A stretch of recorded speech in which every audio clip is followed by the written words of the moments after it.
Jules Verne's The Mysterious Island, a rare sequel from an author not known for them, and in this case, to 20,000 Leagues Under the Sea, his most famous work.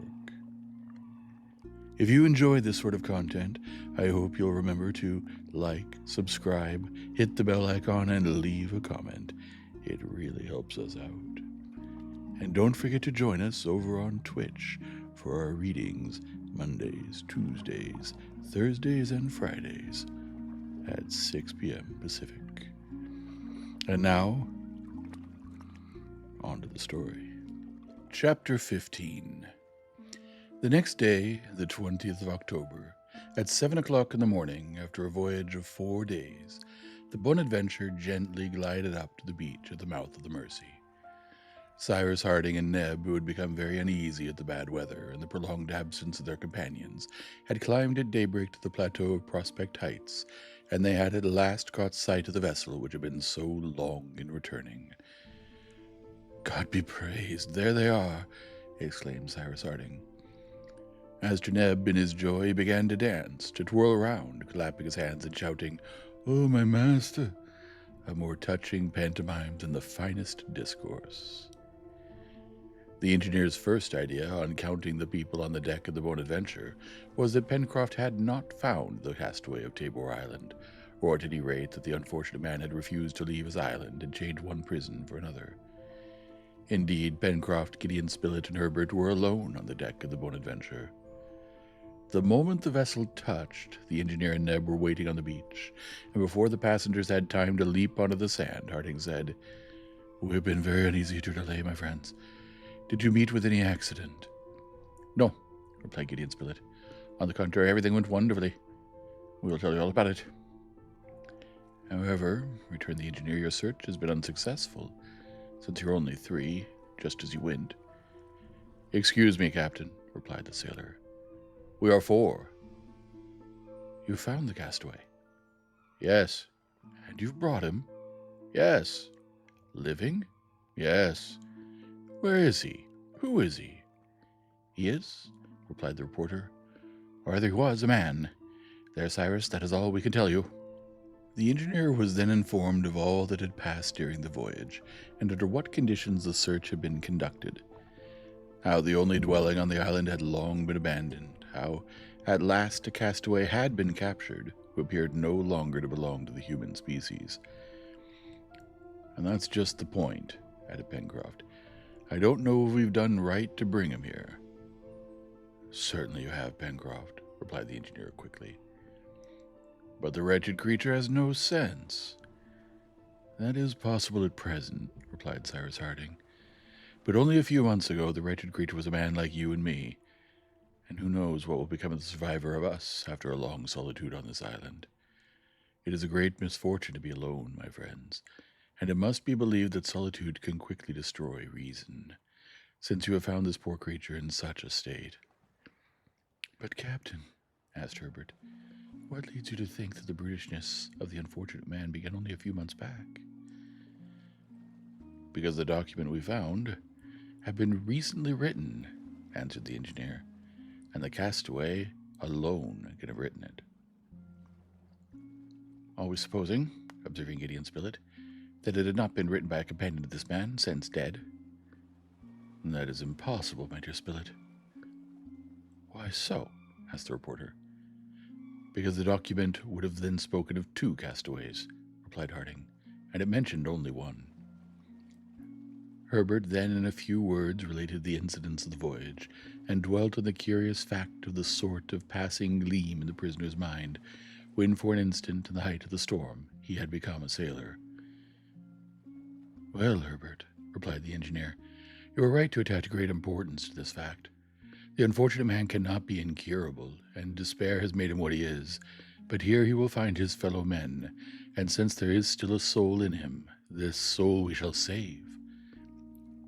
The castaway of Tabor Island, to the great pity of the engineer and the great astonishment of Neb, was then brought from the cabin which he occupied in the forepart of the Bonadventure, when once on land he manifested a wish to run away. But Cyrus Harding approaching, placed his hand on his shoulder with a gesture full of authority, and looked at him with infinite tenderness. Immediately the unhappy man, submitting to a superior will, gradually became calm. His eyes fell, his head bent, and he made no more resistance. "Poor fellow," murmured the engineer. Cyrus Harding had attentively observed him.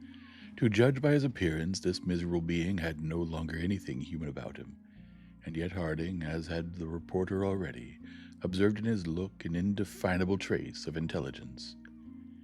It was decided that the castaway, or rather the stranger as he was thenceforth termed by his companions, should live in one of the rooms of Granite House, from which, however, he could not escape. He was led there without difficulty, and with careful attention it might, perhaps, be hoped that some day he would be a companion to the settlers in Lincoln Island. Cyrus Harding, during breakfast, which Neb had hastened to prepare, as the reporter, Herbert, and Pencroft were dying of hunger, heard in detail all the incidents which had marked the voyage of exploration to the islet. He agreed with his friends on this point, that the stranger must be either English or American, the name Britannia leading them to suppose this, and besides, through the bushy beard and under the shaggy, matted hair, the engineer thought he could recognize the characteristic features of the Anglo-Saxon. "But by the by," said Gideon Spilett, addressing Herbert, "you never told us how you met this savage, and we know nothing except that you've been strangled, if we had not happened to come up in time to help you." "Upon my word," answered Herbert, "it is rather difficult to say how it happened.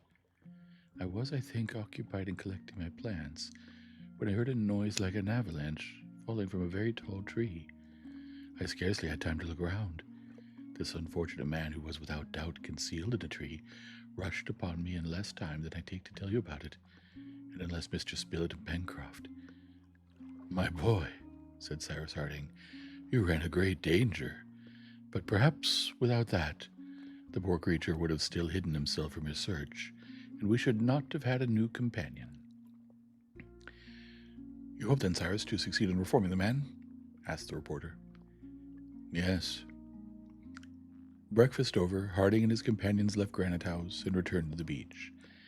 There they occupied themselves in unloading the Bonadventure, and the engineer, having examined the arms and tools, saw nothing which could help them to establish the identity of the stranger. The capture of pigs made on the islet was looked upon as being very profitable to Lincoln Island, and the animals were led to the sty, where they soon became at home. The 2 barrels containing the powder and shot, as well as the box of caps, were very welcome.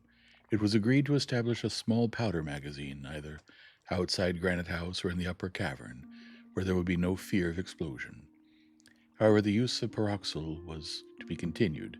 For this substance giving excellent results, there was no reason for substituting ordinary powder.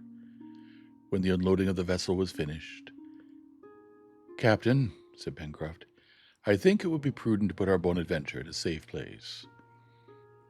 "Is she not safe at the mouth of the Mersey?" asked Cyrus Harding. "No, Captain," replied the sailor. "Half of the time she's stranded on the sand, and that works her. She's a famous craft, you see, and she behaved admirably during the squall which struck us on our return." "Could she not float in the river?" "No doubt, Captain, she could, but there's no shelter there, and in the east winds I think that the Bonadventure would suffer much from the surf." "Where would you put her, Pencroft?" "In Port Balloon," replied the sailor. "That little creek, shut in by rocks, seems to me to be just the harbor we want." "Is it not rather far?" "Pooh! It is not more than 3 miles from Granite House, and we have a fine straight road to take us there." "Do it then, Pencroft, and take your Bonadventure there," replied the engineer. "And yet I would rather have her under our more immediate protection. When we have time, we must make a little harbor for her." "Famous!" exclaimed Pencroft. "A harbor with a lighthouse, a pier, and a dock.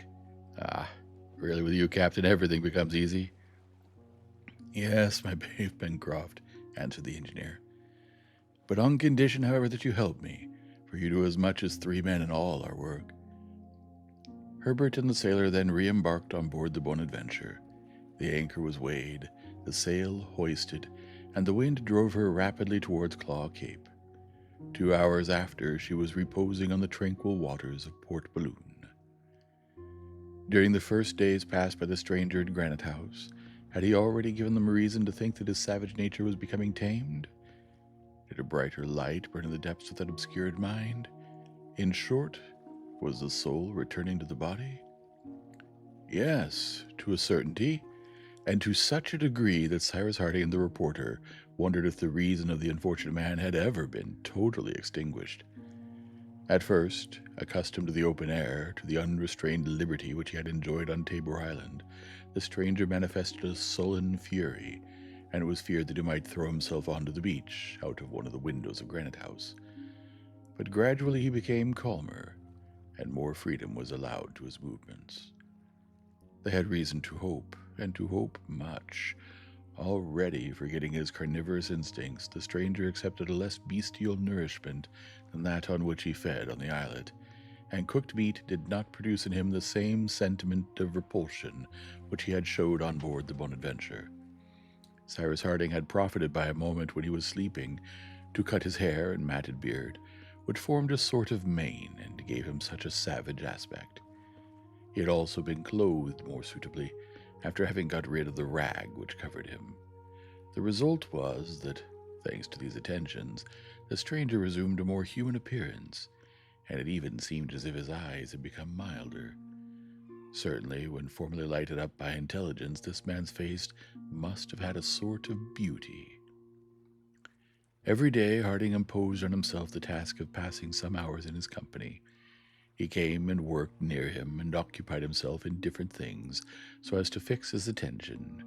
A spark indeed would be sufficient to re-illumine that soul, a recollection crossing that brain to recall reason.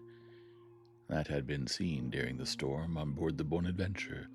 The engineer did not neglect either to speak aloud, so as to penetrate at the same time by the organs of hearing and sight the depths of that torpid intelligence. Sometimes one of his companions, sometimes another, sometimes all joined him.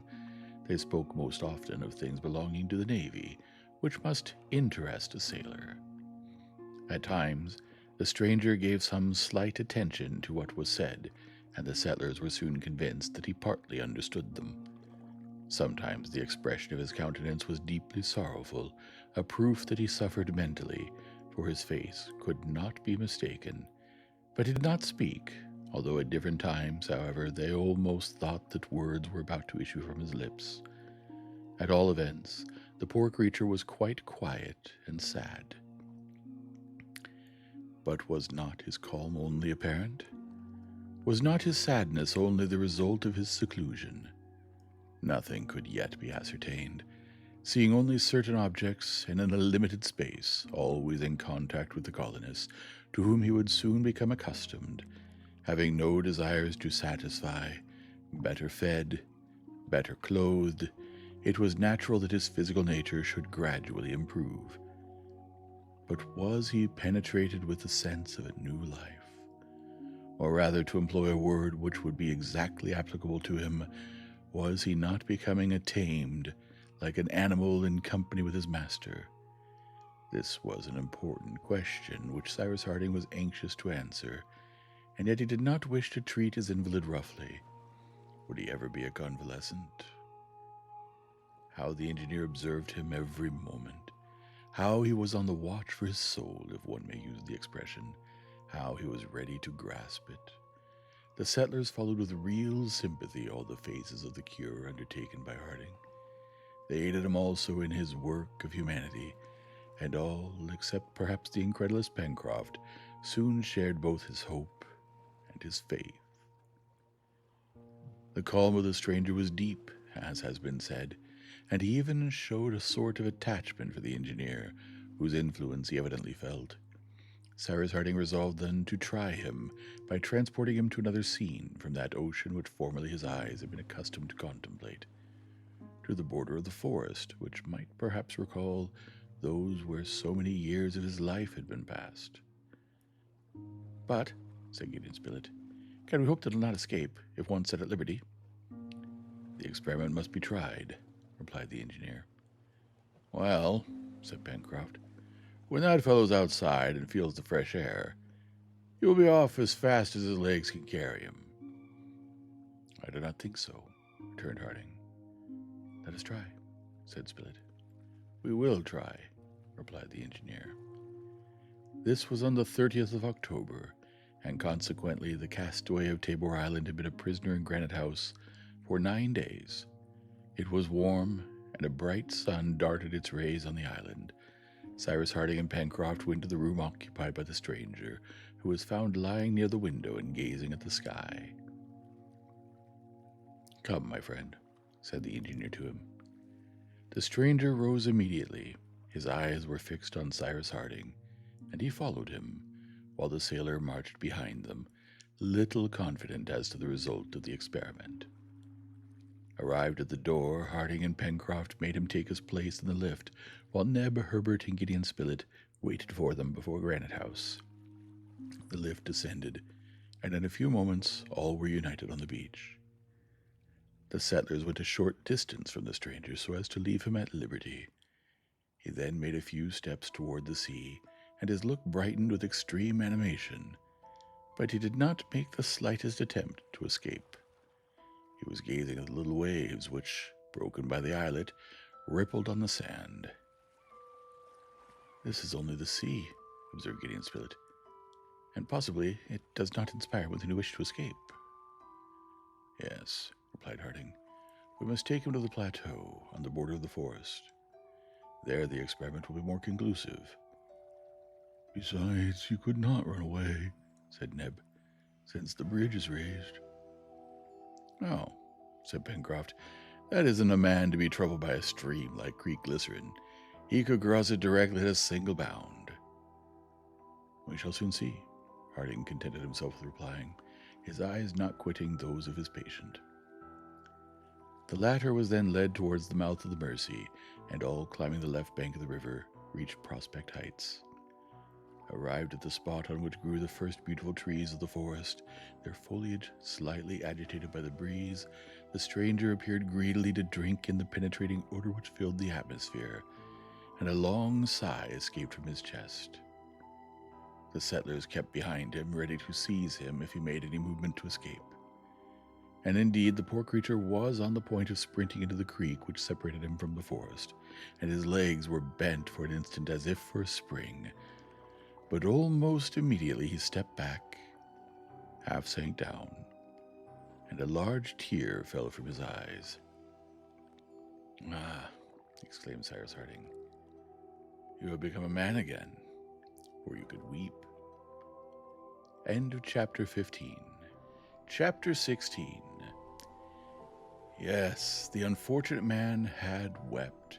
Some recollection doubtless had flashed across his brain, and to use Cyrus Harding's expression, by those tears he was once more a man. The colonists left him for some time on the plateau and withdrew themselves to a short distance so that he might feel himself free. But he did not think of profiting by this liberty, and Harding soon brought him back to Granite House. 2 days after this occurrence, the stranger appeared to wish gradually to mingle with their common life.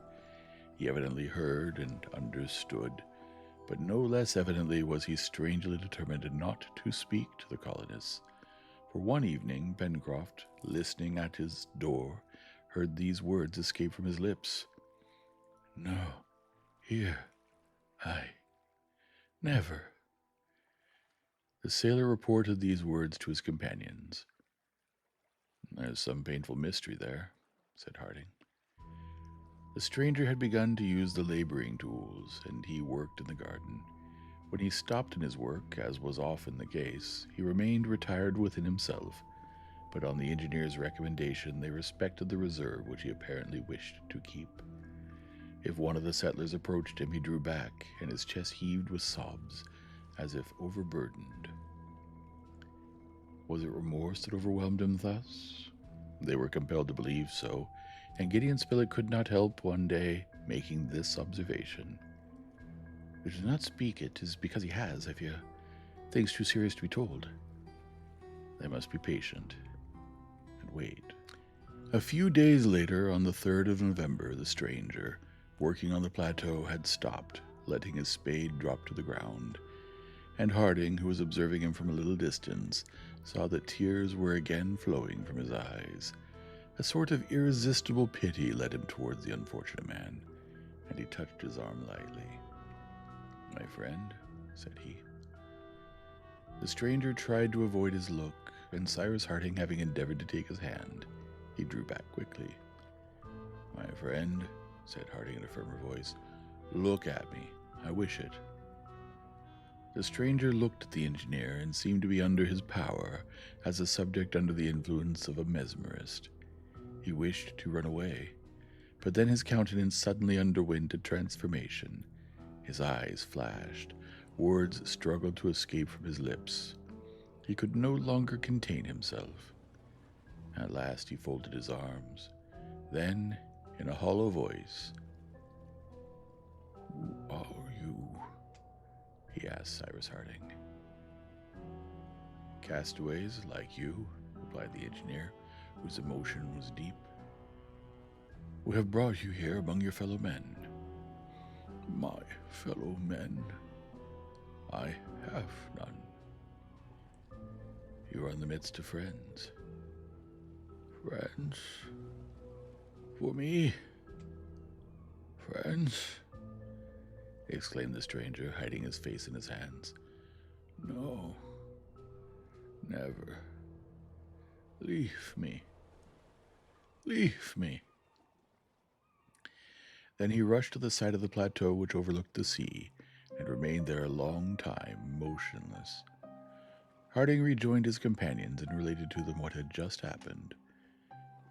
"Yes, there is some mystery in that man's life," said Gideon Spilett, "and it appears as if he had only re-entered society by the path of remorse." "I don't know what sort of man we've brought here," said the sailor. "He has secrets." "Which we will respect," interrupted Cyrus Harding quickly. "If he has committed any crime, he has most fearfully expiated it, and in our eyes he is absolved." For 2 hours the stranger remained alone on the shore, evidently under the influence of recollections which recalled all his past life, a melancholy life doubtless, and the colonists, without losing sight of him, did not attempt to disturb his solitude. However, after 2 hours, appearing to have formed a resolution, he came to find Cyrus Harding. His eyes were red with the tears he had shed, but he wept no longer. His countenance expressed deep humility. He appeared anxious, timorous, ashamed, and his eyes were constantly fixed on the ground. "Sir," said he to Harding, "your companions and you, are you English?" "No," answered the engineer, "we are Americans." "Ah," said the stranger, and he murmured, "I prefer that." "And you, my friend?" asked the engineer. "English," replied he hastily. And as if these few words had been difficult to say, he retreated to the beach, where he walked up and down between the cascade and the mouth of the Mersey, in a state of extreme agitation. Then, passing one moment close to Herbert, he stopped, and in a stifled voice, "What month?" he asked. "December," replied Herbert. "What year?" 1866. 12 years. 12 years, he exclaimed. Then he left him abruptly. Herbert reported to the colonists the questions and answers which had been made. This unfortunate man, observed Gideon Spilett, was no longer acquainted with either months or years. "Yes," added Herbert, "and he had been 12 years already on the islet when we found him there." 12 years, rejoined Harding. 12 years of solitude after a wicked life perhaps may well impair a man's reason. "I'm induced to think," said Pencroft, "that this man was not wrecked on Tabor Island, but that in consequence of some crime he was left there." "You must be right, Pencroft," replied the reporter. "If it is so, it is not impossible that those who left him on the island may return to fetch him some day." "And they will no longer find him," said Herbert. "But then," added Pencroft, "they must return and—" "My friend," said Cyrus Harding, "do not let us discuss this question until we know more about it. I believe that the unhappy man has suffered, that he has severely expiated his faults, whatever they may have been, and that the wish to unburden himself stifles him. Do not let us press him to tell us his history. He will tell it to us, doubtless, and when we know it, we shall see what course it will be best to follow. He alone, besides, can tell us, if he has more than a hope, a certainty of returning some day to his country, but I doubt it." "And why?" asked the reporter. "Because that, in the event of his being sure of being delivered at a certain time, he would have waited the hour of his deliverance, and would not have thrown this document into the sea. No, it is more probable that he was condemned to die on that island, and that he never expected to see his fellow creatures again." "But," observed the sailor, "there is one thing which I cannot explain." "What is it?"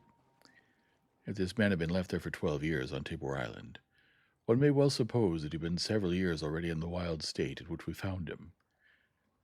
"That is probable," replied Cyrus Harding. "It must be many years, then, since he wrote that document."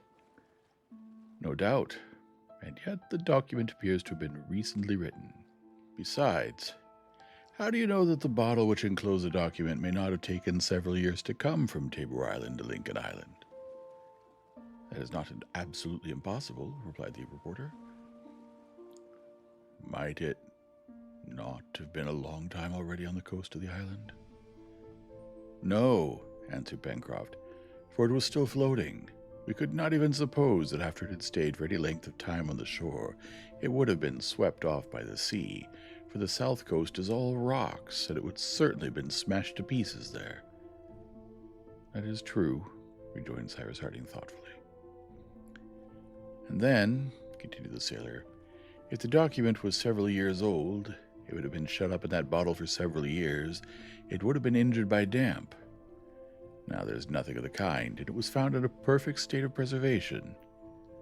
The sailor's reasoning was very just, and pointed out an incomprehensible fact, for the document appeared to have been recently written when the colonists found it in the bottle.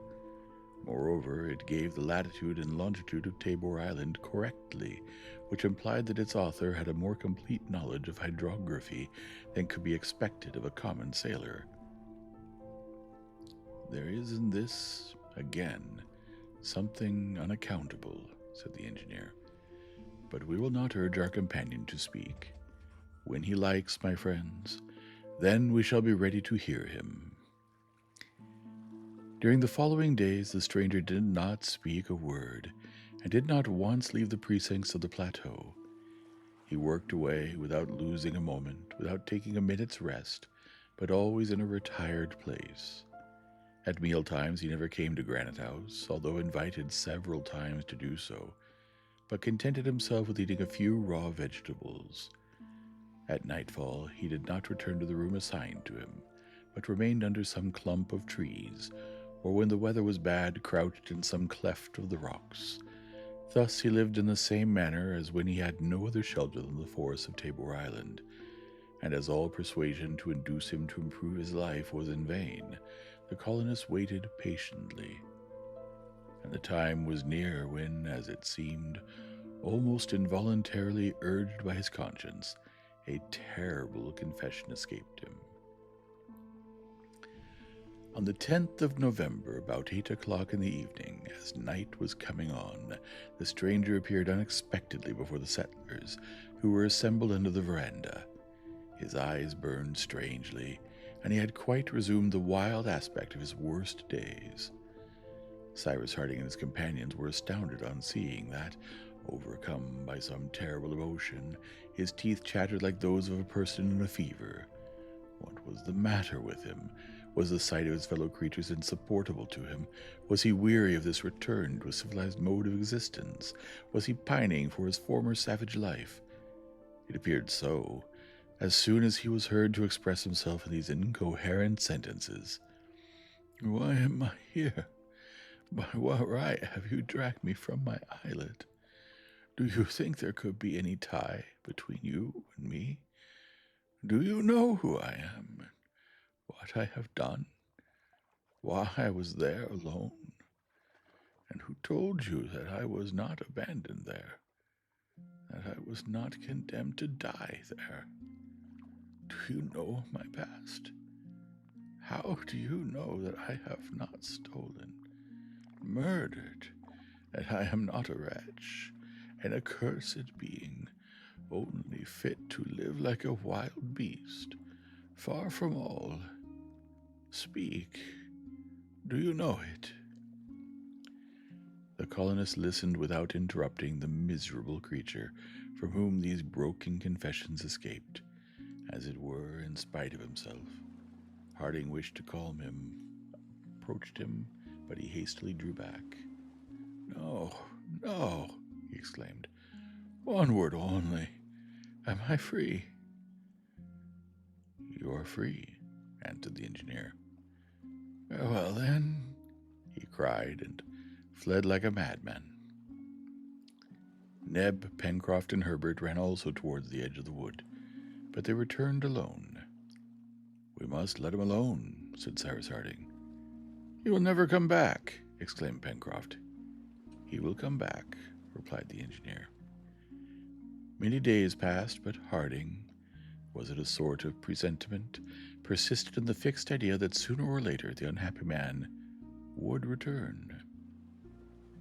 It is the last revolt of his wild nature, said he, which remorse has touched and which renewed solitude will terrify. In the meanwhile, works of all sorts were continued, as well on Prospect Heights as at the corral, where Harding intended to build a farm. It is unnecessary to say that the seeds collected by Herbert on Tabor Island had been carefully sown. The plateau thus formed one immense kitchen garden, well laid out and carefully tended, so that the arms of the settlers were never in want of work. There was always something to be done. As the esculents increased in number, it became necessary to enlarge the simple beds, which threatened to grow into regular fields and replace the meadows. But grass abounded in other parts of the island, and there was no fear of the onagers being obliged to go on short allowance. It was well worth while, besides, to turn Prospect Heights into a kitchen garden, defended by its deep belt of creeks, and to remove them to the meadows, which had no need of protection against the depredations of quadrumana and quadrupeds. On the 15th of November, the third harvest was gathered in. How wonderfully had the field increased in extent since 18 months ago, when the first grain of corn was sown. The second crop of 600,000 grains produced this time 4,000 bushels, or 500 millions of grains. The colony was rich in corn, for 10 bushels alone were sufficient for sowing every year to produce an ample crop for the food both of men and beasts. The harvest was completed, and the last fortnight of the month of November was devoted to the work of converting it into food for man. In fact, they had corn, but not flour, and the establishment of a mill was necessary. Cyrus Harding could have utilized the second fall which flowed into the Mercy to establish his motive power, the first being already occupied with moving the felting mill, but after some consultation it was decided that a simple windmill should be built on Prospect Heights. The building of this presented no more difficulty than the building of the former, and it was moreover certain that there would be no want of wind on the plateau, exposed as it was to the sea breezes. Not to mention, said Pencroft, that the windmill will be more lively and will have a good effect in the landscape. They set to work by choosing timber for the frame and machinery of the mill. Some large stones found to the north of the lake could be easily transformed into millstones, and as to the sails, the inexhaustible case of the balloon furnished the necessary material. Cyrus Harding made his model, and the site of the mill was chosen a little to the right of the poultry yard, near the shore of the lake. The frame was to rest on a pivot supported with strong timbers, so that it could turn with all the machinery it contained, according as the wind required it. The work advanced rapidly. Neb and Pencroft had become very skillful carpenters, and had nothing to do but to copy the models provided by the engineer. Soon a sort of cylindrical box, in shape like a pepper pot, with a pointed roof, rose on the spot chosen. The 4 frames which formed the sails had been firmly fixed on the center beam, so as to form a certain angle with it, and secured with iron clamps. As to the different parts of the internal mechanism, the box destined to contain the 2 millstones, the fixed stone and the moving stone, the hopper, a sort of large square trough, wide at the top, narrow at the bottom, which would allow the grain to fall on the stones, the oscillating spout intended to regulate the passing of the grain, and lastly the bolting machine which by the operation of sifting separates the bran from the flour, were made without difficulty. The tools were good, and the work not difficult, for in reality the machinery of a mill is very simple. This was only a question of time. Everyone had worked at the construction of the mill, and on the 1st of December it was finished. As usual, Pencroft was delighted with his work, and had no doubt that the apparatus was perfect. Now for a good wind, and we shall grind our first harvest splendidly. A good wind, certainly, answered the engineer, but not too much, Pencroft. Pooh, our mill would only go the faster. There's no need for it to go so very fast, replied Cyrus Harding. It is known by experience that the greatest quantity of work is performed by a mill when the number of turns made by the sails in a minute is 6 times the number of feet traversed by the wind in a second. A moderate breeze, which passes over 24 feet to the second, will give 16 turns to the sails during a minute, and there is no need of more. Exactly, cried Herbert. A fine breeze is blowing from the northeast, which will soon do our business for us. There was no reason for delaying the inauguration of the mill, for the settlers were eager to taste the first piece of bread in Lincoln Island. On this morning 2 or 3 bushels of wheat were ground, and the next day at breakfast a magnificent loaf, a little heavy perhaps, although raised with yeast, appeared on the table at Granite House. Every one munched away at it with a pleasure which may be easily understood. In the meanwhile, the stranger had not reappeared. Several times Gideon Spilett and Herbert searched the forest in the neighborhood of Granite House, without meeting or finding any trace of him. They became seriously uneasy at this prolonged absence. Certainly the former savage of Tabor Island could not be perplexed how to live in the forest, abounding in game, but was it not to be feared that he had resumed his habits, and that this freedom would revive in him his wild instincts? However, Harding, by a sort of presentiment, doubtless always persisted in saying that the fugitive would return. Yes, he will return, he repeated with a confidence which his companions could not share. When this unfortunate man was on Tabor Island, he knew himself to be alone. Here he knows that fellow men are awaiting him. Since he has partially spoken of his past life, the poor penitent will return to tell the whole, and from that day he will belong to us. The event justified Cyrus Harding's predictions. On the 3rd of December, Herbert had left the plateau to go and fish on the southern bank of the lake. He was unarmed, and till then had never taken any precautions for defense, as dangerous animals had not shown themselves on that part of the island. Meanwhile, Pencroft and Neb were working in the poultry yard, while Harding and the reporter were occupied at the chimneys in making soda, the store of soap being exhausted. Suddenly cries resounded. "Help! Help!" Cyrus Harding and the reporter, being at too great a distance, had not been able to hear the shouts. Pencroft and Neb, leaving the poultry yard in all haste, rushed towards the lake. But before then the stranger, whose presence at this place no one had suspected, crossed Creek Glycerin, which separated the plateau from the forest, and bounded up the opposite bank. Herbert was there face to face with a fierce jaguar, similar to the one which had been killed on Reptile End. Suddenly surprised, he was standing with his back against a tree, while the animal, gathering itself together, was about to spring. But the stranger, with no other weapon than a knife, rushed on the formidable animal, who turned to meet this new adversary. The struggle was short. The stranger possessed immense strength and activity. He seized the jaguar's throat with one powerful hand, holding it as a device without heeding the beast's claws which tore his flesh, and with the other he plunged his knife into its heart. The jaguar fell. The stranger kicked away the body and was about to fly at the moment when the settlers arrived on the field of battle. But Herbert, clinging to him, cried, "No, no, you shall not go."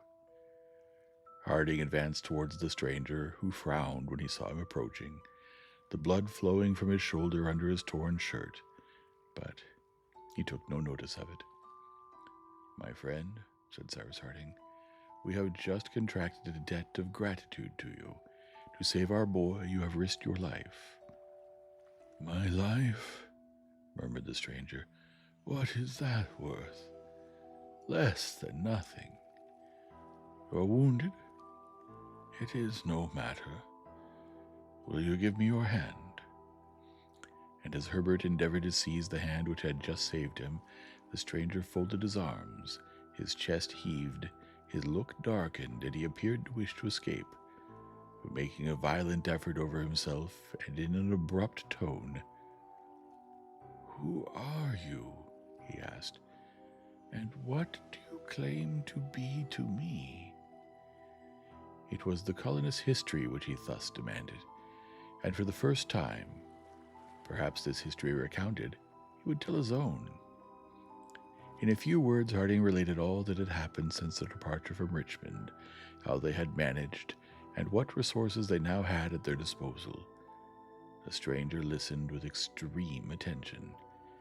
Then the engineer told him who they all were: Gideon Spilett, Herbert, Pencroft, Neb, himself, and he added that the greatest happiness they had felt since their arrival in Lincoln Island was on the return of the vessel from Tabor Island, when they had been able to include among them a new companion.